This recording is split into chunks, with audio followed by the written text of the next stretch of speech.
은혜가 지난 한 주간도 우리 성도님들의 가정과 일터에서 함께 하신 줄로 믿습니다.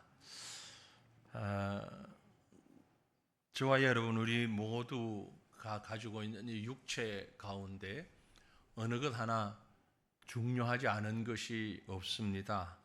다 중요합니다. 그런데 그 중에 특별히 이 눈은 마음의 등불이다, 그렇게 말하잖아요.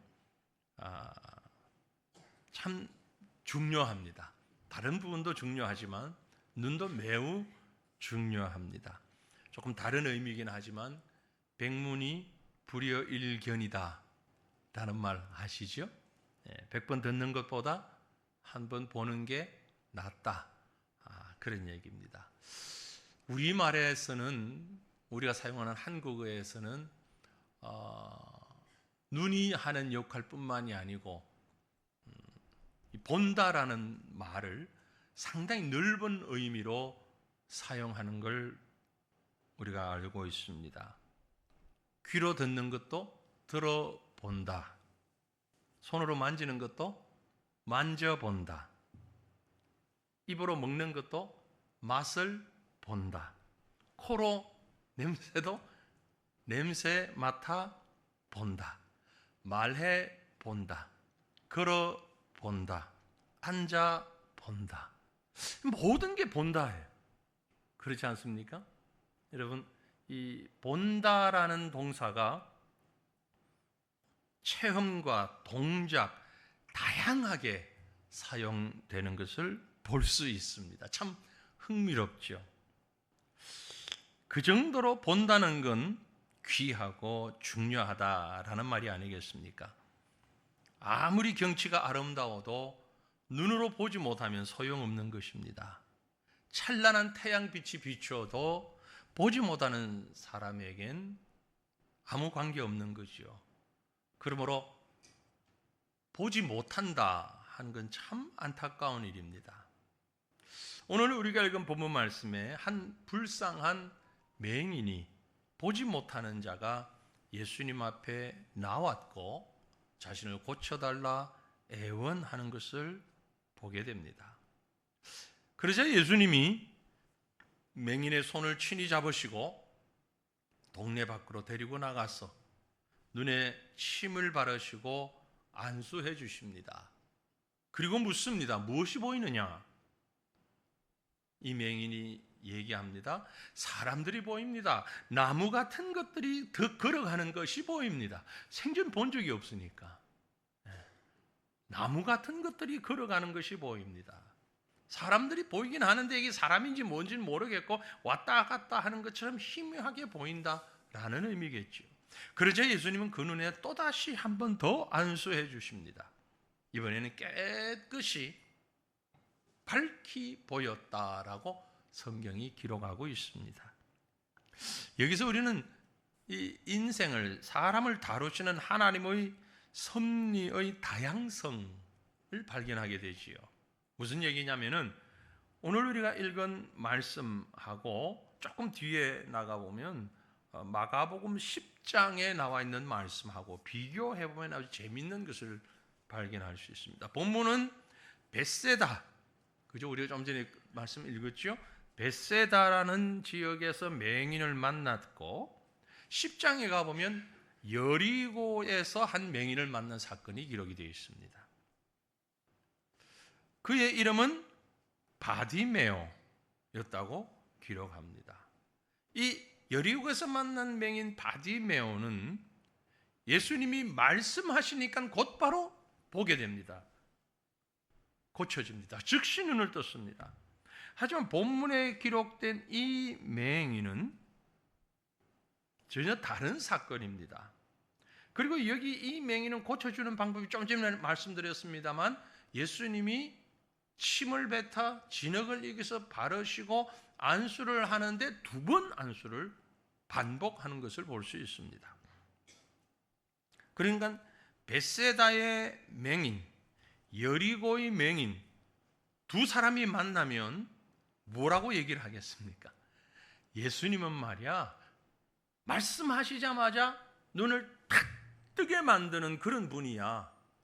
아니야, 예수님은 시간을 두고 순차적으로 눈을 뜨게 만드시는 분이야. 둘이 싸울 수 있겠습니까? 아니겠습니까? 네, 싸울 수 있는 충분한 여지가 있죠. 왜? 자신이 경험한 예수님이 다르기 때문에 그렇습니다. 이 말은 무슨 얘기냐면은 하나님께서 사람을 대하는 일이 늘 똑같지만은 않다는 겁니다. 어떤 얘기는 이렇게, 어떤 얘기는 이렇게. 그러나 동일한 하나님의 역사라는 것을 우리는 알 수 있습니다. 여리고에서 만난 맹인, 벳세다에서 만난 맹인, 둘 다 하나님이 기뻐하시는 영혼들입니다. 여러분, 여러분의 모습이 어떤 모습으로 변화가 되었든 하나님이 우리를 사랑하시고 하나님은 우리에게 전지전능하신 능력으로 역사하시는 살아계신 하나님이라는 사실을 믿으시길 바랍니다. 조금 다를 수 있습니다. 조금 다를 수 있어요. 각자가 바라보는 주님의 모습이, 각자가 경험한 주님의 모습이 조금 다를 수 있습니다.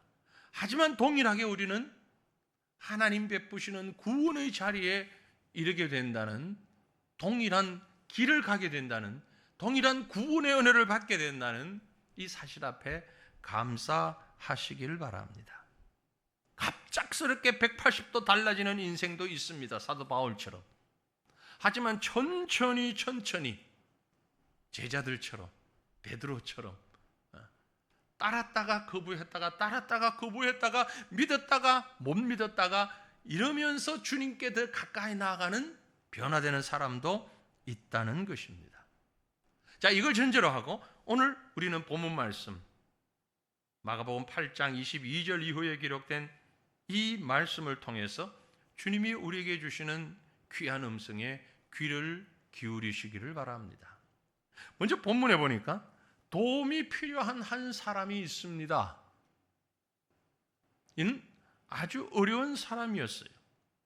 벳세다의 한 맹인이 예수님을 만나게 되는데, 그런데 그가 예수님을 만나는 순간 스스로의 힘으로 만났다기보다는 주변 사람들의 도움을 받고 예수님을 만납니다. 도움 없이는 할 수 없습니다. 그런데 그가 예수님을 만나게 될 때에 놀라운 변화를 경험하게 되지요. 22절 말씀입니다. 벳세다에 이르매 사람들이 맹인 한 사람을 데리고 예수께 나와 손대시기를 구하거늘. 데리고 온 자도 다른 사람이고 구하는 자도 다른 사람입니다. 본인의 의지가 있었는지 없었는지는 알 수 없으나 아무튼 다른 사람의 손에 이끌려 예수님 앞에 왔고, 그는 예수님이 누군지를 알지 못하고 보지 못하는 자였습니다. 스스로 주님 앞에 올 수 없는 자였습니다.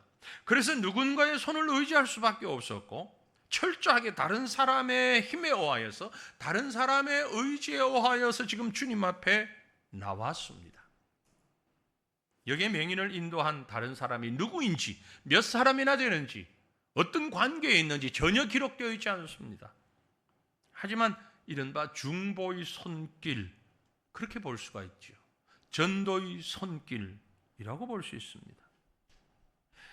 맹인은 단지 보는 것이 목적이었을지 모르지만 그를 데리고 예수님 앞에 나온 그 사람들은 이 사람이 예수님을 만났으면 좋겠다라는 목적이 더 분명했던 것처럼 보입니다. 그래서 예수께 나와 손 대시기를 구하였다라고 말씀하고 있죠. 물론 눈을 뜨게 된다면 그건 너무 감사한 일이지만, 비단 눈을 뜨는 것만이 아니라 그가 예수님을 만나기를 원하는 간절한 마음으로 이 맹인을 예수님 앞에 인도해 왔다라는 것입니다. 오늘 이 자리에 앉아 있는 저와 여러분이 바로 이 맹인을 인도하는 이런 역할을 감당하는 주님의 사람들 되기를 간절히 바랍니다. 누가 뭐라고 하지 않아도 내 주변에 있는 사람들, 내 곁에 있는 사람들을 주님 앞으로 인도할 수 있는 특별한 사람만이 아닙니다. 훈련받은 사람만이 아닙니다.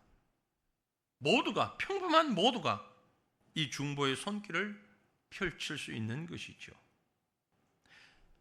구약에 보면 나병에 걸린 나만에 관한 얘기를 우리가 잘 알고 있습니다. 나만 장군이 나병, 옛날에 문능병이라고 그랬죠. 나병에 걸려서나 낫게 되었습니다.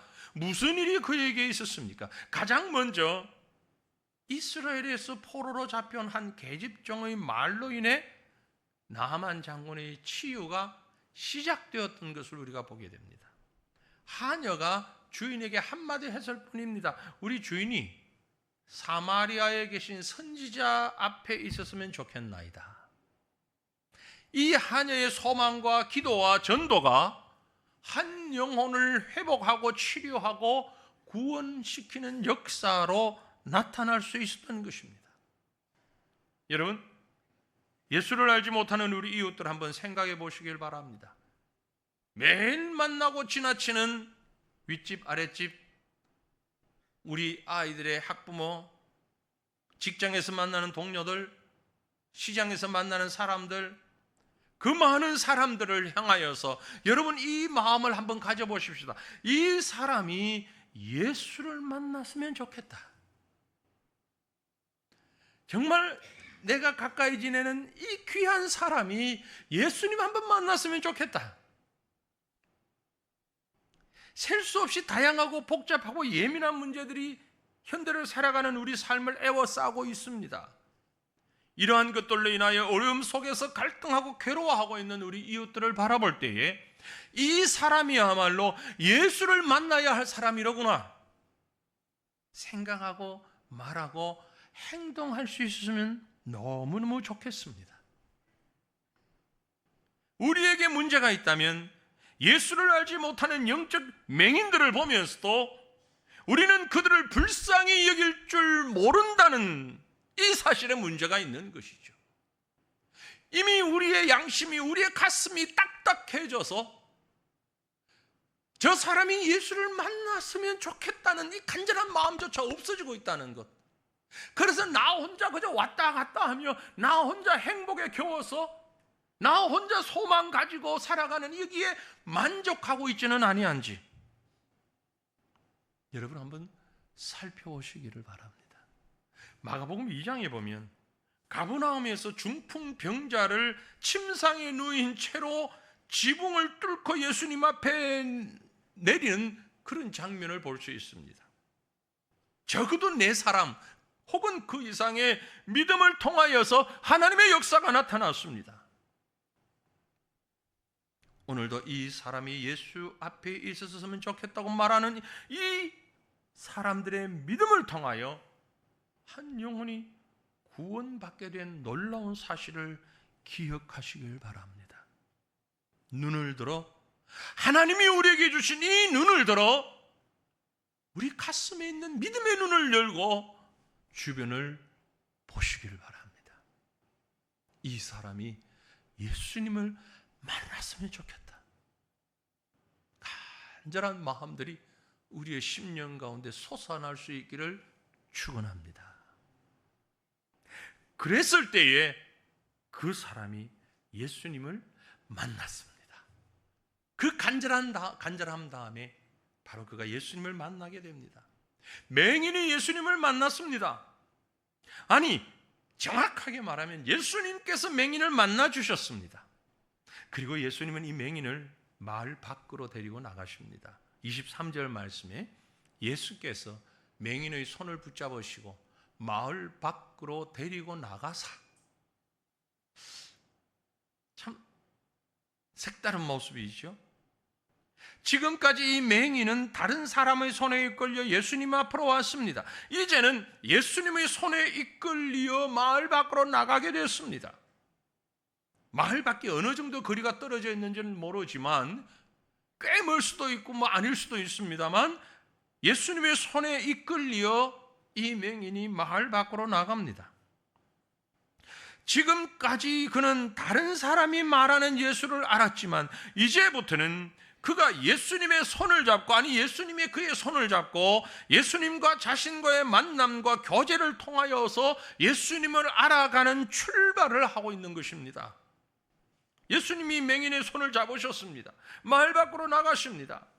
손을 잡고 마을 밖으로 나가시는 예수님, 이건 예수님과 맹인의 단독적인 관계가 지금 이루어지고 있다는 것을 말씀하고 있습니다. 마치 하나님께서 모세와 이스라엘의 손을 붙잡고 애굽을 나가시는 것 같은 그런 감격적인 장면이죠. 우리 하나님은 무소부재하십니다. 어느 곳에서든 그 일을 행하실 수 있습니다. 마을 안에서도, 애굽 안에서도, 세상 속에서도 얼마든지 하나님의 일은 할 수 있습니다. 하지만 하나님은 자기 백성들이 애굽에서 이방적인 애굽적인 삶을 살아가는 것을 기뻐하지 않으셨습니다. 세상에 속한 애굽이 아니라 약속의 땅으로 불러내시기를 기뻐하십니다. 그래서 모세가 지팡이를 들고 앞장서서 하나님의 손에 의하여 불려나갔던 것입니다. 예수님은 오늘 이 땅 이 시대에도 출애굽 사건을 재현하고 계시는 거죠. 벳세다의 소경처럼 하나님은 앞을 바라보지 못하는 자의 손을 잡으시고 저와 여러분의 손을 잡고 세상 밖으로 나가서 하나님의 나라, 하나님의 통치의 영역인 교회로 이끌어 내시는 것입니다. 친히 손을 붙잡고 이끌어 가시는 그 다정다감한 사랑을 한번 생각해 보세요. 예수님과 개인적으로 깊은 교제가 있기를 원합니다. 예수님의 친절한 팔에 의지하여 걸어가는 과정이 있기를 바랍니다. 자신이 보는 것 다 내려놓고, 아니 내가 보지 못하는 것까지 다 내려놓고 예수님의 인도하심을 따라 걸어가는 시간은 참으로 복된 순간이라는 사실을 믿으시기를 바랍니다. 예수님은 이 소경을 마을 밖으로 인도하시면서 이제는 나를 의지함으로 구원을 얻을 것이라 말씀하십니다. 내가 바로 생명의 빛이요, 내가 바로 길이요 진리요 생명이라고 가르쳐 주십니다.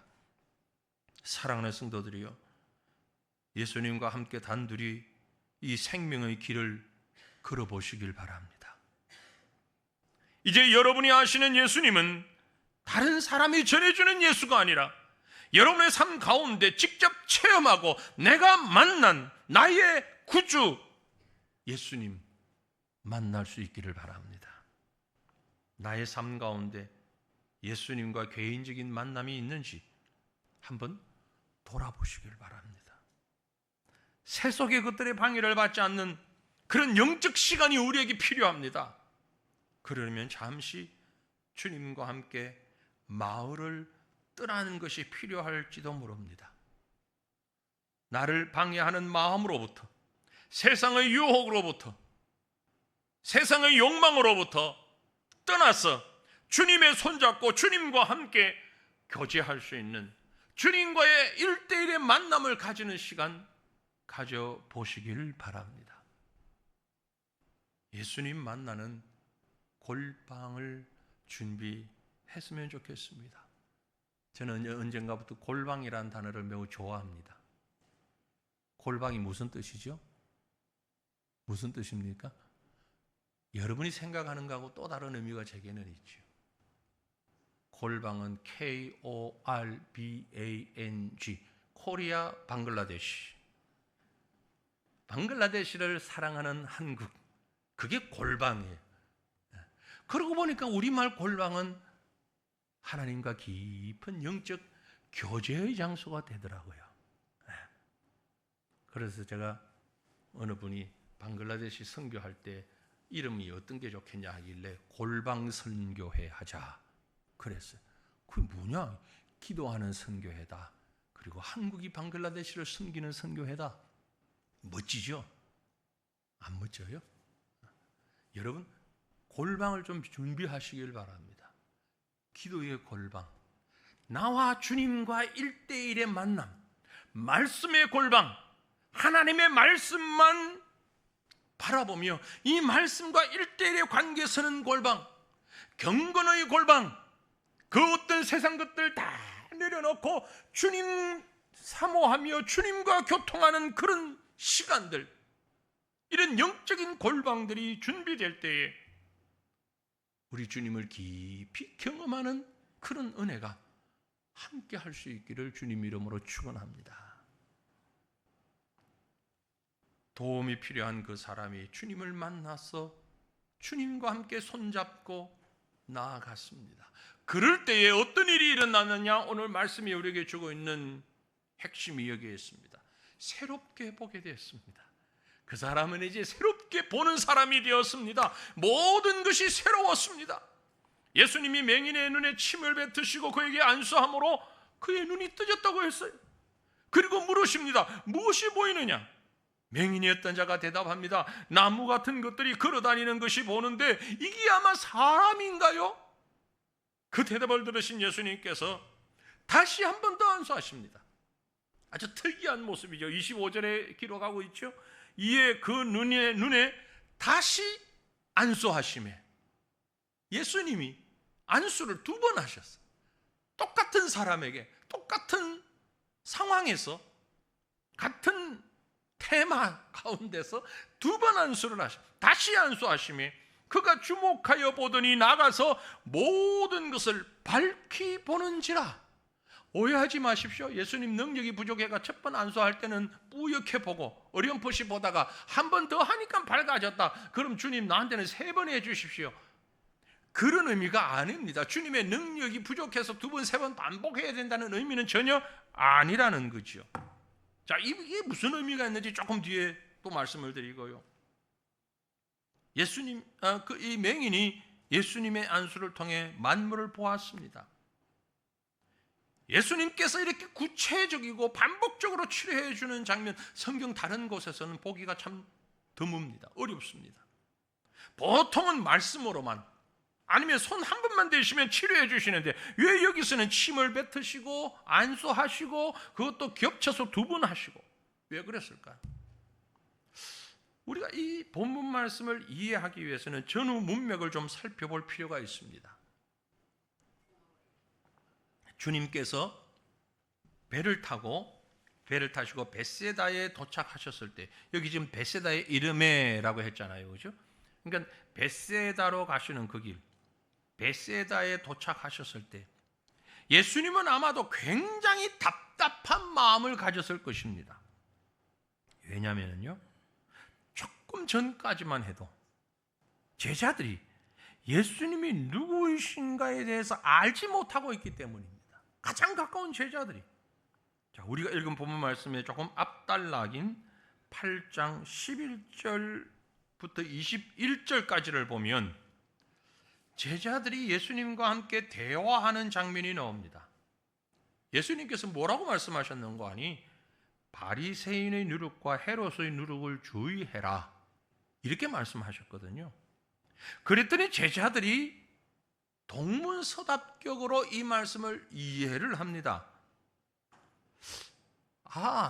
좀 전에 칠병이어, 그 앞에 일어난 사건이 칠병이어, 물고기 2마리 보리떡 7개로 4,000명을 먹이신 사건이 있었잖아요. 칠병이어 사건 이후에 자기들이 떡을 가져오지 못했기 때문에 주님이 지금 이 말씀을 돌려서 얘기하시나 보다, 그렇게 생각을 했던 거죠. 예수님이 하신 말씀은 영적인 의미였는데 이 영적인 의미를 전혀 깨닫지 못하고 자기 나름대로 해석한 거죠. 결국 그것은 예수님이 누구신 줄 모르는, 그러니까 눈뜬 맹인과 같은 제자들의 모습이었어요. 눈은 떴지만, 그리고 예수님하고 대화하고 길을 오고 가지만 이 예수님이 누구인지를 정확히 모르는 거예요. 보지를 못하는 거예요. 이런 상황에서 예수님은 제자들을 향해 꾸짖으며 말씀하십니다. 앞에 8장 17절 18절을 보면 예수께서 아시고 이르시되 너희가 어찌 떡이 없음을 수군거리느냐? 아직도 알지 못하며 깨닫지 못하느냐? 너희 마음이 둔하냐?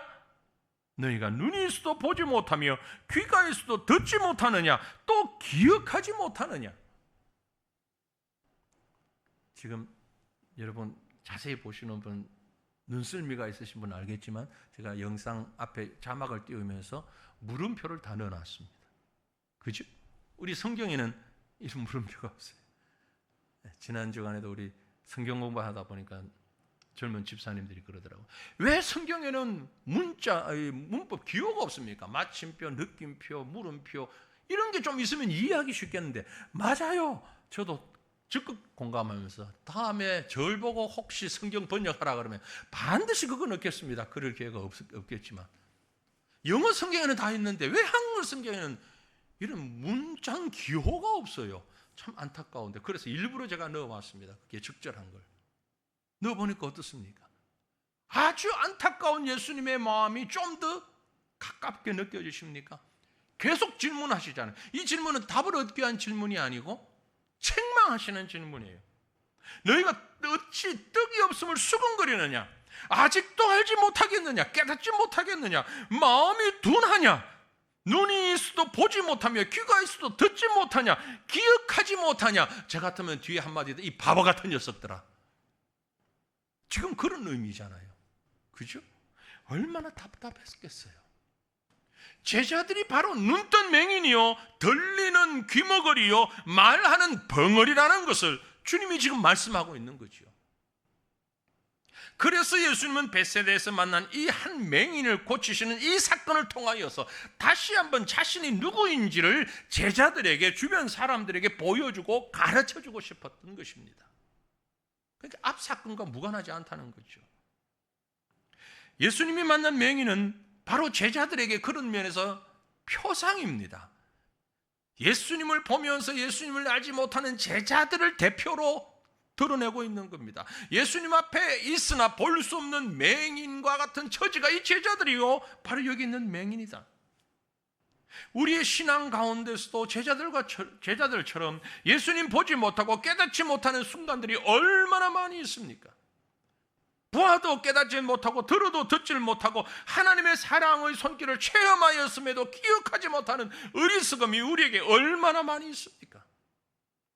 예수님은 제자들의 눈을 뜨게 해주기를 원하셨습니다.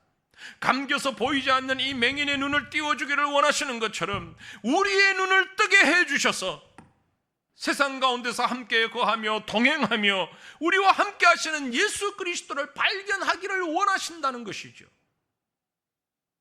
예수님은 맹인을 고쳐주심으로 자신이 메시아이심을 증거하셨습니다.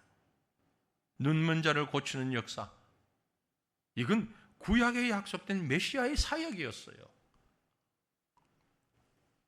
세례 요한이 옥에 갇혔을 때 자기의 제자 몇 사람을 예수님께 보내어 질문을 하지 않았습니까? 마태복음 11장 3절에 보면 그들이 예수님에게 질문합니다. 예수께 여짜오되 오실 그이가 당신이오니까 우리가 다른 이를 기다리오리까? 요한의 제자들이 하는 질문이었습니다. 이 말은 즉 당신이 그리스도입니까?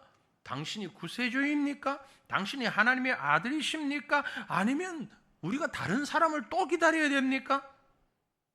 이런 요한의 그 제자들의 질문에 예수님 뭐라고 그 제자들에게 말씀하셨는가 하니까 바로 뒤에 11장 5절에 보면 맹인이 보며 못 걷는 사람이 걸으며 나병 환자가 깨끗함을 받으며 못 듣는 자가 들으며 죽은 자가 살아나며 가난한 자에게 복음이 전파된다 하라. 내가 그리스도다라고 대답하지 아니하시고 예수님이 하신 대답은 맹인이 보며 안전뱅이가 걸으며 나병 환자가 깨끗함을 받으며 귀머거리가 들으며 죽은 자가 살아나며 가난한 자에게 복음이 전파된다. 뭡니까? 이게 바로 메시아의 사역이니 내가 메시아다라는 얘기죠. 예수님은 맹인의 눈을 보게 하시어서 그리스도를 곁에 두고서 보지 못하는 제자들의 잘못된 시각을 바로 잡기를 원하시는 것입니다. 여러분, 영적 맹인이라는 말 종종 들어보셨을 것입니다.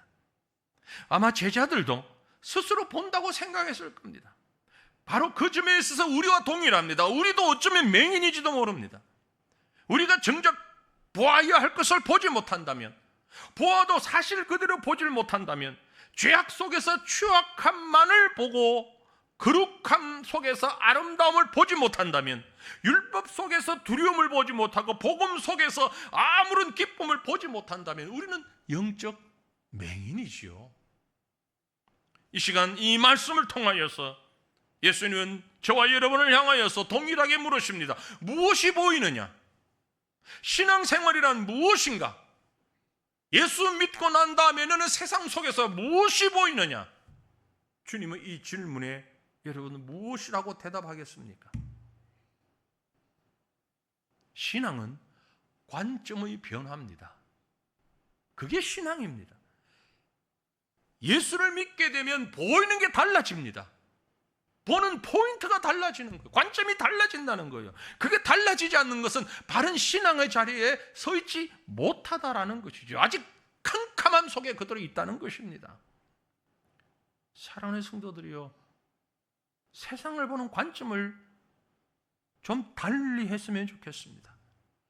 해석도 달리하고 세상을 사랑하고 세속적인 것들을 사랑하는 것이 아니라 이것들을 미워하고 오히려 하나님의 영광과 하나님의 뜻을 기뻐하며 이 내가 하는 이 일을 통하여서 오늘도 직장에 나가는데 오늘도 사람들을 만나는데 이 일을 통하여서 무엇을 얻을까, 얼마를 벌까, 어떤 유익을 얻을까라는 생각보다 이 일을 통해서 어떻게 하나님이 기뻐하시는 것을 찾을까, 하나님의 백성으로서 바른 모습이 무엇일까를 생각하는 관점의 변화가 일어나는 우리 성도들 되시기를 간절히 바랍니다. 맹인은 이 세상을 밝히 보지 못합니다. 어둠 속에 있을 때의 고정관념, 그것에 사로잡혀서 깨달을 수가 없습니다. 심리학에서, 성경이 아닌 심리학에서 재미있는 실험 몇 가지를 한 게 있는데요. 그 중에 하나가 앞을 보지 못하는 아주 어릴 때 어떤 사고로 시력을 잃은 사람을 기적적으로 수술을 해서 볼 수 있게 만들었답니다. 그리고 그 사람에게 사물을 주면서 이게 뭐냐라고 물어보는 실험을 했는데, 방금 눈을 뜬 사람에게 공을 하나 가지고 와서 이게 뭐냐라고 얘기했더니 분명히 보는데 모른다. 처음 보는 물건인데요, 모르는 거죠. 그래서 잠깐 그럼 눈을 감고 한번 만져봐라. 만지더니 바로 공이네요 라고 대답을 했다는 거죠. 지금까지 그는 살아오면서 공을 손으로만 만져보았지 눈으로 본 적이 없던 거죠. 그래서 눈으로 봤을 때는 이게 공인지 박스인지 모르는 거예요. 손으로 만져보니 아, 이게 공이로구나. 무슨 얘기입니까? 지금까지 가지고 있는 관점입니다. 지금까지 생각하는 방법입니다. 그걸 다른 말로 고정관념이라고 할 수 있죠. 과거의 고정관념을 가지고 성경을 보고 내가 아는 세상적인 시각을 가지고 말씀을 보니, 예수를 보니 그저 내가 아는 수준에서 예수님을 해석하는 겁니다. 병을 치료하는 분, 기적을 일으키는 분, 부자 되게 하는 분, 평안하게 잘 살게 하는 분. 여러분, 혹시 우리 신앙이 이런 고정관념 가지고 예수님 보고 있지 않습니까? 그런 사람들을 영적 맹인이라고 하는 거죠. 분명히 예수 믿어요. 예수님 앞에 나왔어요. 성경도 읽어요. 그런데 공인 줄 모르는 거예요. 왜? 지금까지 가지고 있는 관념, 그것만 가지고 있기 때문에. 그래서 예수님은 이 맹인에게 두 번째 안수를 하신 겁니다. 왜 두 번 안수를 했느냐가 여기에 나옵니다. 맹인에게 다시 안수하십니다. 두 번 만져주십니다. 사랑하는 성도들이여, 저와 여러분에게도 주님께서 두 번 만져주심이 필요합니다. 다시 만져주시는 주님의 은혜가 필요한 때가 바로 지금이라는 것입니다. 예수를 믿으나 하나님의 뜻보다는 내 뜻이 더 우선인 제자들을 예수님은 다시 만져주시기를 원하십니다. 답답한 심령을 주님께서 다시 깨우쳐 주시기를 원합니다. 그래서 아까 이 본문 말씀 앞에를 설명드렸는데, 이 본문 말씀 뒤에 마가가 기록한 말씀이 있어요.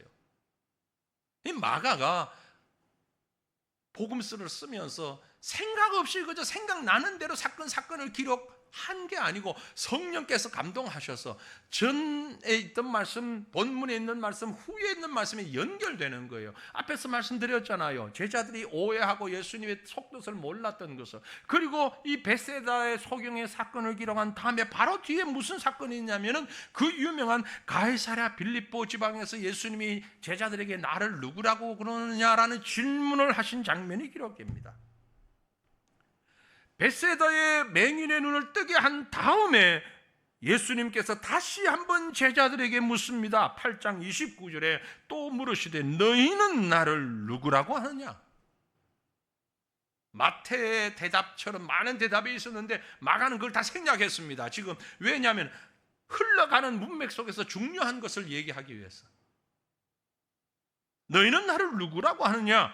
베드로가 대답하여 이르되 주는 그리스도이시니이다.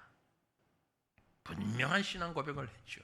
주님 그리스도시요 살아계신 하나님의 아들이십니다. 이 고백과 그 이후 친히 자신이 메시아라고 말씀하시는 장면이 기록되고 있는 겁니다.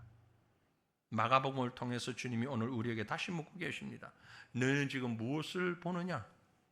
다른 사람들 책이 말하는 정답을 찾아낸 예수가 아니라 내가 고백하며 내가 경험한 예수가 누군가? 사랑하는 성도들이요, 분명히 고백할 수 있기를 바랍니다. 내가 만난 예수님 바로 그리스도시요 살아계신 하나님의 아들이십니다. 이 신앙 고백이 우리 가운데 있기를 바랍니다. 이 고백을 하는 자가 비로소 눈을 떠서 하나님의 아들을 만난 사람입니다. 이제야 비로소 만물을 밝히 보며 만물을 창조하신 하나님의 아들을 발견하고 사람과 나무의 차이점도 깨닫는 자인 것입니다. 다시 한번 우리를 향하여 주님이 묻고 계십니다. 무엇이 보이느냐? 무엇이 보이느냐? 우리의 심령이 구원자이신 그리스도 주님을 바라보지 못한다면, 예수를 알지 못하고 죽어가는 우리의 이웃들을 불쌍히 여길 줄 모른다면, 은혜를 잊어버리고 첫사랑을 잃어버리고 구원의 감격이 없고 냉랭한 자신만 보인다면, 이 시간 간절한 마음으로 가슴의 고백을 하시길 바랍니다. 주님, 주님, 다시 한번 만져주십시오. 주님, 내 심령을 다시 한번 만져주셔서 만물의 창조주이시오 나의 구원자이신 예수님을 바르게 바라보게 하옵소서. 기도하며 간구하며 다시금 주님을 만나며 주님을 바로 바라보는 은혜가 우리 모두에게 함께 하시기를 주님의 이름으로 축원합니다. 기도하겠습니다. 한 마음으로 이 시간 말씀 생각하며 통성으로 기도할 때 하나님,